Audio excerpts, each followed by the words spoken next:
Monsieur de Rudnicki, Bliss, qu'est-ce que c'est? Qu'est-ce que ça veut dire? Bliss, ça veut dire Blade Low Impact System Sprayer.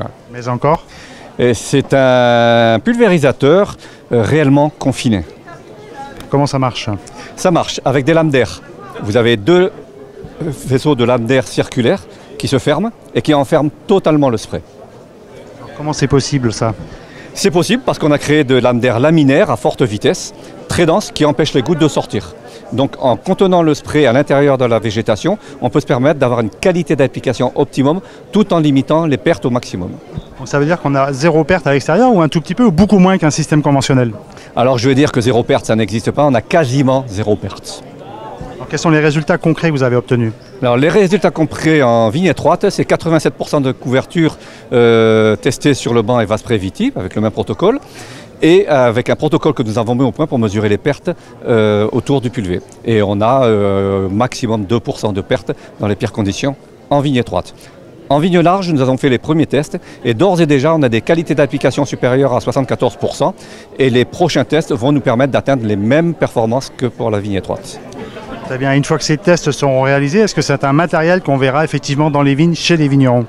Alors l'objectif, c'est clairement de faire un matériel qui apporte une solution aux vignerons. Ça, c'est ma conviction. Maintenant, il faut trouver l'industriel, il faut convaincre les industriels ou, s'il n'y a pas d'industriel, comment monter une structure ou autre pour diffuser le Bliss, parce que l'impératif en tant que chercheur, c'est que cet appareil-là soit mis à disposition des viticulteurs. Alors on est au Cité Vide, des industriels, il y en a plein. La problématique environnementale, on ne parle que de ça. A priori, vous devriez trouver quelqu'un, non? Alors oui, a priori, la problématique environnementale, l'impact sur l'environnement, l'impact sur les personnes est un sujet majeur et doit être un sujet majeur. Des industriels, on a contacté, on est en discussion, j'en ai encore contacté ce matin, enfin ils sont venus me voir.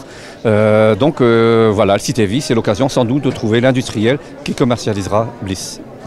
Une dernière question concernant le prix. Donc c'est un produit efficace. Est-ce qu'en plus il sera bon marché? Est-ce qu'on pourra l'adapter sur les pulvérisateurs en parc ou est-ce que le prix sera rédhibitoire? Alors le but, c'est clairement que le prix ne soit pas rédhibitoire. On l'a conçu simple, donc avec un faible coût de construction. Le marché correspond à un certain investissement entre le face par face et le panneau récupérateur. Je dirais plus près du face par face de performance que le panneau récupérateur. Bon, donc rendez-vous avec Bliss dans les vignes en 2020? En 2020 avec un constructeur pour finir de le mettre au point. Et en 2021 au niveau commercial, c'est vraiment l'espoir. Vincent de Rudnicki, je vous remercie. Merci.